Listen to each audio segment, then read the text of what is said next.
Jadi secara prinsip sebenarnya istilah berita palsu itu sudah sejak Rasulullah pun sudah muncul kan. Sudah ada bermunculan. Ya, sudah bermunculan. Nabi juga pernah betul, Nabi pernah juga difitnah dengan berita palsu dan sebagainya. Dan kemudian kalau dulu istilahnya peperangan antar kelompok di zaman Rasulullah juga karena berita palsu kan juga bisa muncul. Zaman sekarang juga begitu.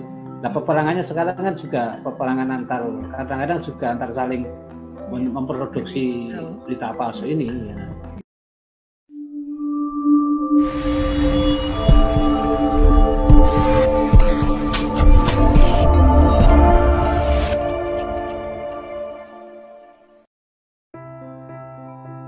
Bismillahirrahmanirrahim. Assalamualaikum warahmatullahi wabarakatuh. Oke, selamat pagi semua pemirsa Al Islam TV yang saya hormatin. Oke, alhamdulillah pagi ini kita bisa ketemu lagi di zona entrepreneur. Oke, pagi ini kita akan mengupas habis tentang pemberitaan atau headline news kalau bahasa milenialnya sekarang. Ya, para pemirsa televisi Al Islam yang saya hormatin, pagi ini kita sudah mengundang narasumber yang cukup jos, cukup hits, sangat populer. Kalau orang-orang Solo dari sekitarnya itu sudah nggak asing lagi sama beliau. Oke ya, saya kenalkan, beliau adalah Bapak Anas. Nanti ada kurikulum vitae-nya yang sangat banyak banget. Tidak bisa dibacain satu-satu. Kalau baca satu-satu nanti 3 hari 3 malam. Oke, yang jelas beliau alumni Al Islam tahun 92. Waktu sekolah juga terkenal pintar, smart, dan berwibawa gitu. Nah, terbawa sampai sekarang gitu ya.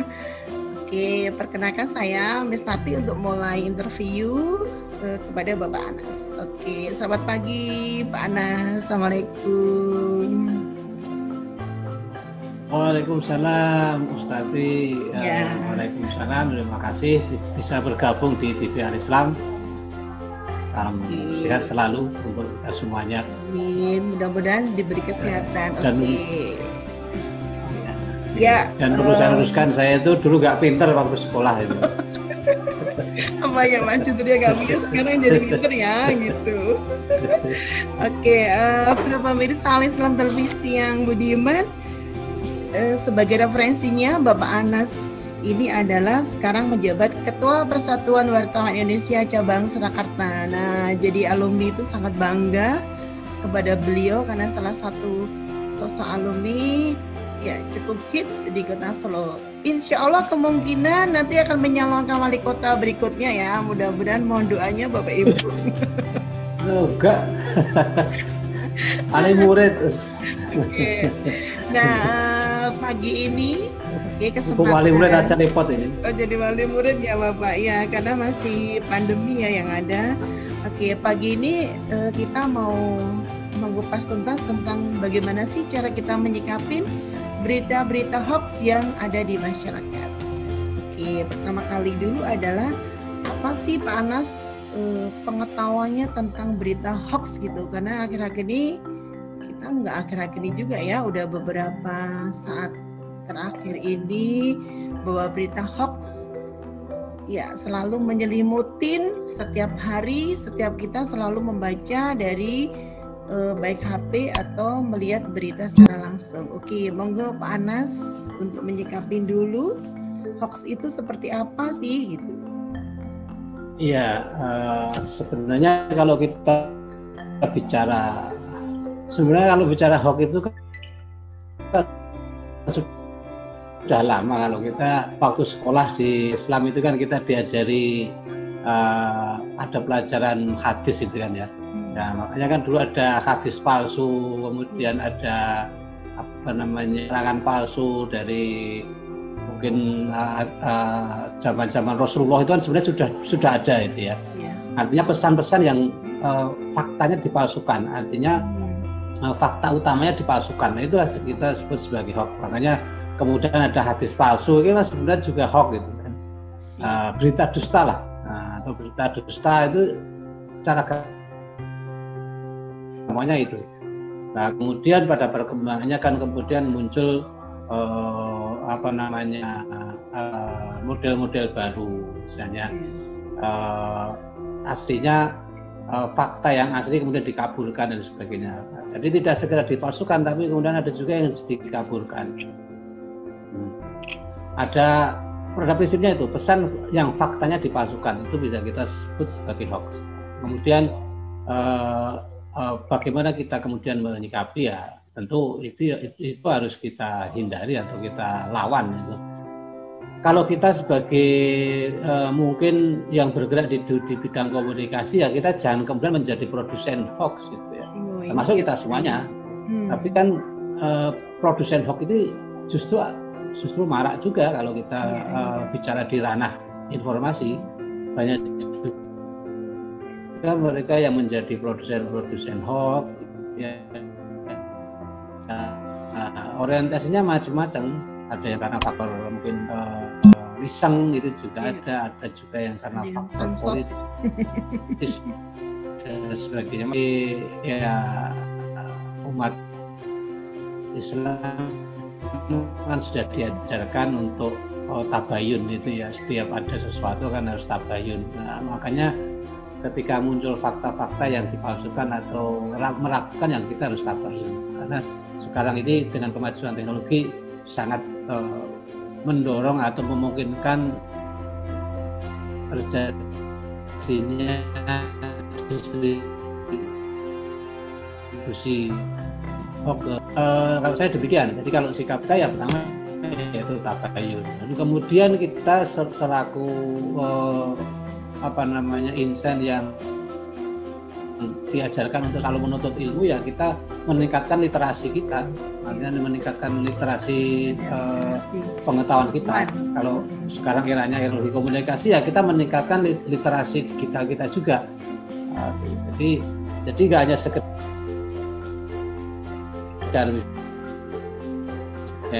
sekedar ayun, tapi juga punya kewajiban kita adalah untuk meningkatkan pengetahuan kita. Kalau saya sebut sebagai peningkatan literasi digital kita di zaman teknologi komunikasi semacam ini. Karena kita juga diajarkan menambah pengetahuan untuk ilmu, tidak mengenal waktu dan tidak mengenal usia kan gitu. Untuk bilang ilmu walau bisin bahkan gitu ya, menuntut ilmu sampai kemanapun, dan kemudian menuntut ilmu ketika dari dari kita lahir sampai kemudian liang lahat kan. Artinya pengetahuan itu harus kita tambah. Saya pikir 3 hal itu yang harus kita lakukan dalam menyikapi maraknya berita-berita atau fakta-fakta yang dipalsukan dari yang kita sebut sebagai hoax.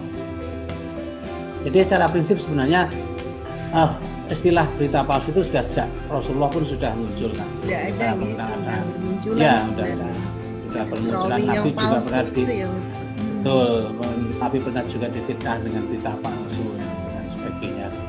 Dan kemudian kalau dulu istilahnya peperangan antar kelompok di zaman Rasulullah juga karena berita palsu kan juga bisa muncul. Zaman sekarang juga begitu. Nah, peperangannya sekarang kan juga peperangan kadang-kadang juga antar saling memproduksi berita palsu ini ya, menjadi stimulan terjadinya konflik horizontal antar masyarakat. Saya pikir ini sebagai awalan Ustati apa itu hoax ya, dan kemudian bagaimana kita menyikapi ya. Itu saya ada 3 itu. Pertama kita coba menghindari, dan kemudian kita tabayun, dan kemudian kita meningkatkan literasi. Dan ada juga dengan medsos, tidak mudah gampang untuk share itu ya. Bener-bener, wah ini nih yang biasa nih mak-mak nih. Biasa deh, saya nggak punya medsos ya aman-aman saja itu.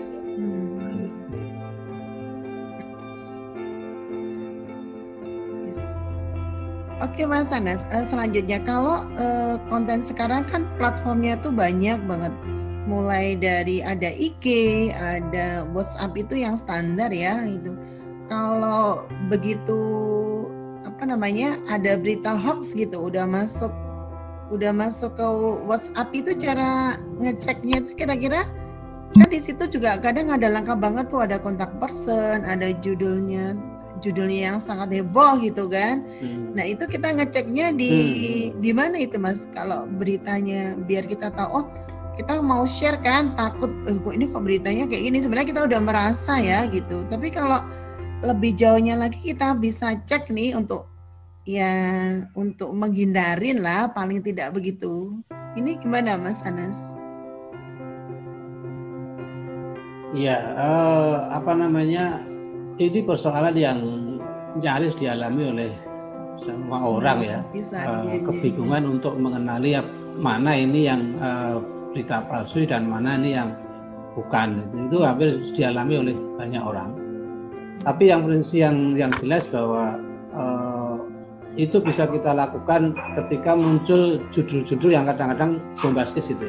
Nah ini kita harus tetap waspada. Oh, jadi judulnya itu seringkali kan ya. Itu seringkali kan mereka menggunakannya judul-judul bombastis. Kemudian kalau kita mau bersusah sedikit kan, misalnya kita bisa melakukan lewat fact checking. Sekarang juga banyak media-media mainstream yang atau media-media umum yang punya kanal untuk fact checker itu kan banyak. Nah, misalnya kayak Jawa Post itu juga punya, kemudian Kompas juga punya, Detik.com juga punya. Banyak sekarang hampir semua media punya fact checker yang mereka lakukan. Misalnya kayak ada juga rubrik tentang untuk mengecek apakah itu hoax atau tidak. Kayak misalnya di Detik.com itu ada hoax or not hoax, itu kan bisa dilihat. Bisa juga kawan-kawan dicetak juga seringkali mereka memuat rubrik khusus di halaman masing-masing, itu juga ada fact checkernya. Jadi secara prinsip kalau kita mau bersusah sedikit ya buka aja misalnya, atau teman-teman misalnya di masyarakat bisa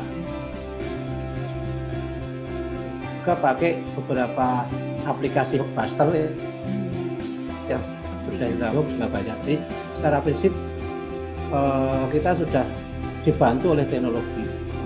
Tapi memang untuk orang-orang awam ini yang kadang-kadang memang susah, kayak ibu-ibu pengajian itu. Langsung ibu pengajian itu ya sekedar terima ini langsung share gitu kan ya.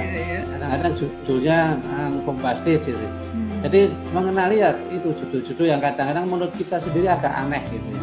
Kadang-kadang kok agak aneh judulnya gitu ya. Atau judulnya kok sepertinya mengkhawatirkan. Nah ini perlu kita tanyakan mungkin. Kalau udah merasa dulu ya. Kita ya sebenarnya kita sudah feelingnya itu kan pakai feeling juga.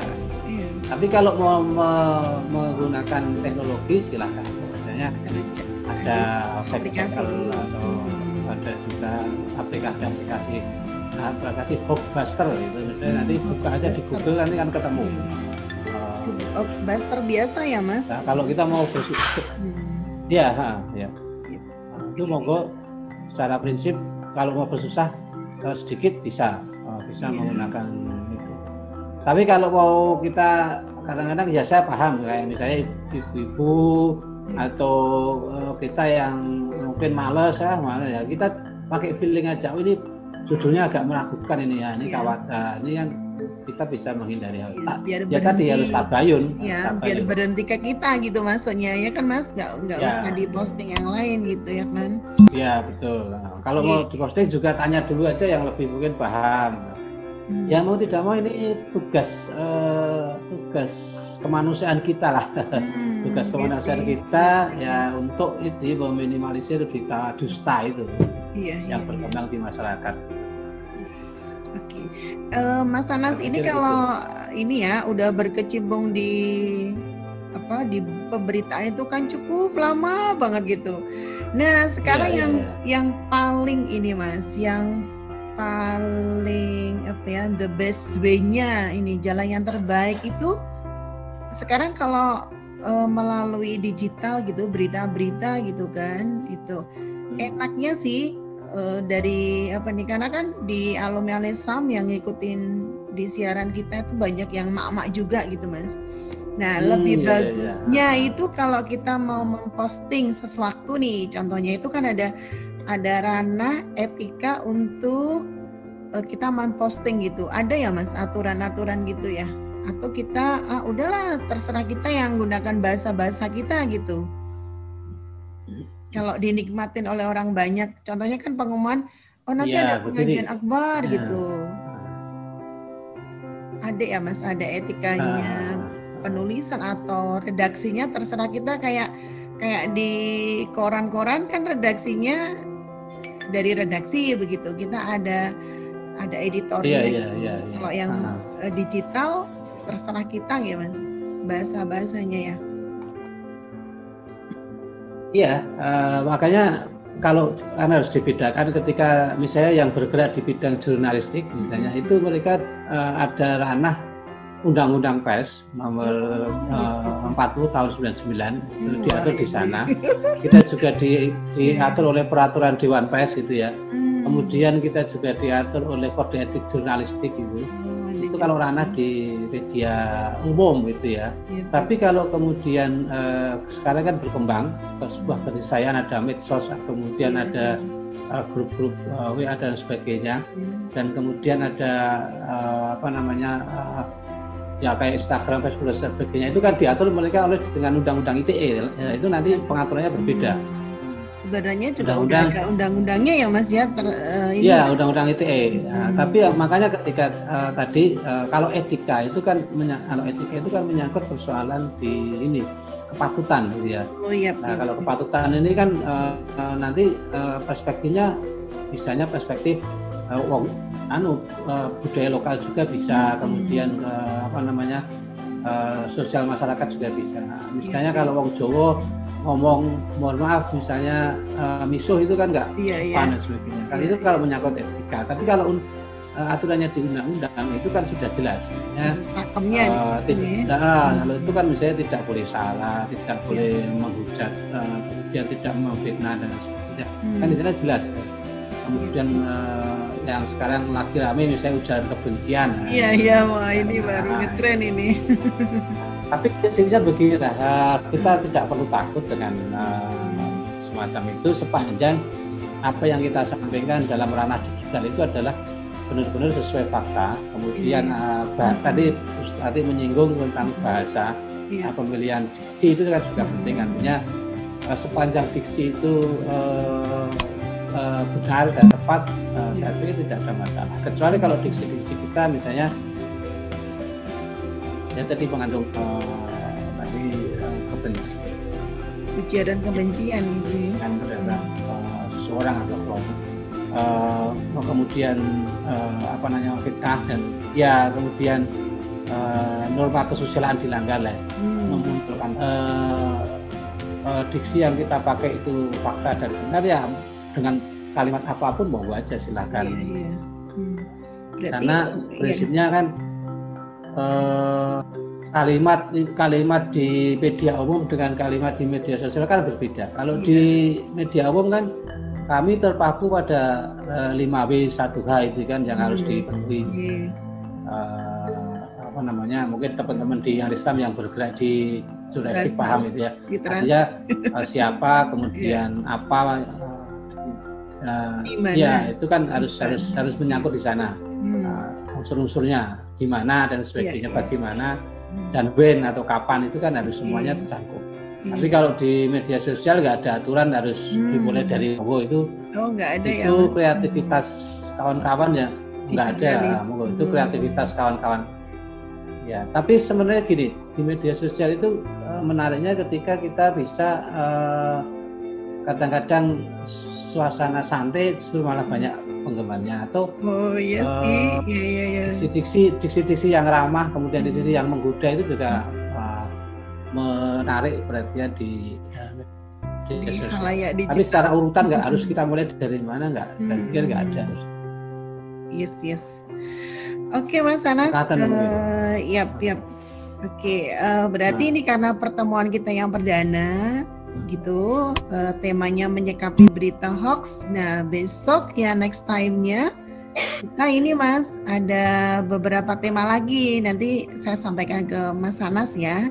Ini yang sementara kita yang menyikapi berita hoax dulu, karena beberapa mak-mak yang udah pada request gitu kan, udah nanti Pak Anas ini ya jelasin berita hoax dulu deh gitu. Nah besok kesempatan yang berikutnya nanti kita bicara mulai ke ini Pak Anas, mulai ke kita etika di kalimat, terus bahasa-bahasa marketing gitu ya. Nanti biar mak-mak pengusaha, bapak-bapak pengusaha juga bisa lebih eksplor lagi. Oh penggunaan advertisement, berita-berita perikanan gitu. Wah ini ahlinya udah ada Mas Anas nih, ya nggak Mas? Oke ya. Para pemirsa Al Islam Televisi yang budiman, tadi sudah diaturkan sama Mas Anas bahwa cara menyikapi itu kita ada 3. Yang pertama adalah tabayun, kemudian kalau bisa kita menghindarin dari berita hoax. Langkah yang berikutnya adalah peningkatan di literasi digital. Maka di Al Islam, di televisi Al Islam kita berusaha untuk Bapak Ibu pemirsa semua untuk menyimak setiap minggunya, karena kita selalu dengan Mas Anas bagaimana sih progresnya nanti biar kita tidak termasuk kalau dalam ilmu filsafat itu di post truth gitu. Ya, jadi kayak konspirasi ya, kita tidak terjebak di berita hoax. Gitu ya Mas Anas. Oke Pak Anas, mohon maaf. Sebenarnya juga saya nambahin sedikit. Jadi kalau sebenarnya pesan itu nggak mesti harus dalam bentuk narasi. Oh gitu. Bisa dalam bentuk foto, kemudian video, itu juga banyak gitu. Sekarang. Makanya juga pemilihan platform gitu juga ya. Waspadai. Ya seringkali kan foto itu diedit misalnya. Oh iya ini. Kemudian dikasih caption atau dikasih keterangan di bawahnya. Itu juga banyak kan. Fotonya misalnya siapa, tokoh A gitu ya. Nah, ini terus dikasih captionnya dengan keterangan yang menyebutkan dia. Atau juga video misalnya, itu yang kemudian dibuat tapi direkayasa, diberi tag yang kadang-kadang menyesatkan. Jadi tidak selalu itu berbentuk naratif atau narasi kata-kata, tapi juga berita dusta itu juga kadang-kadang juga merupakan foto. Ya, foto yang diedit. Jadi sekarang juga banyak kemajuan teknologi yang sangat mendukung.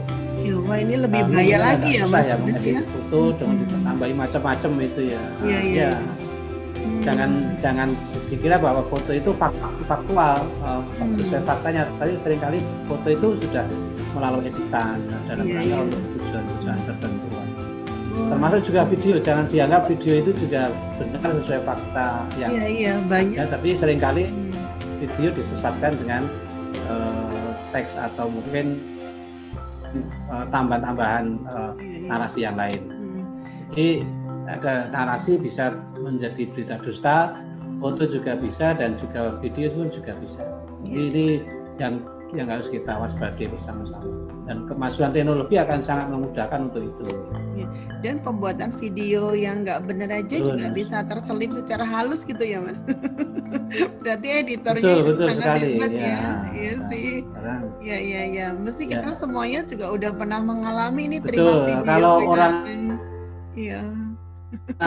orang awam lihat video. Iya. Kalau ngeliatin sama aja kayaknya gitu Mas. Ya. Siap. Iya. Nah, berarti kesempatan kalau orang awam lihat video, wah ini benar gitu. Ya, kalau orang awam. Iya. Kayak kemarin ada salah satu contoh nih Mas, bahwa haji itu kan tahun kemarin nggak boleh gitu kan bisa juga kan diedit video di situ, ada yang masih jalan-jalan di Mekah gitu ya kan. Kalau kita bisa padahal itu video tahun berapa kan kita nggak tahu. Iya, berarti kita emang harus cerdas untuk menyikapin segala macam, mau dalam bentuk foto, video, narasi, berita dan sebagainya. Wah ini semakin menarik nih, berarti Mas Anas minggu depan siap untuk tema yang berikutnya, ya nggak? Sudah ditunggu Bapak Ibu semua nih Mas. Oke, kita cukupkan sekian dulu Pak Anas untuk perbincangan kita hari ini.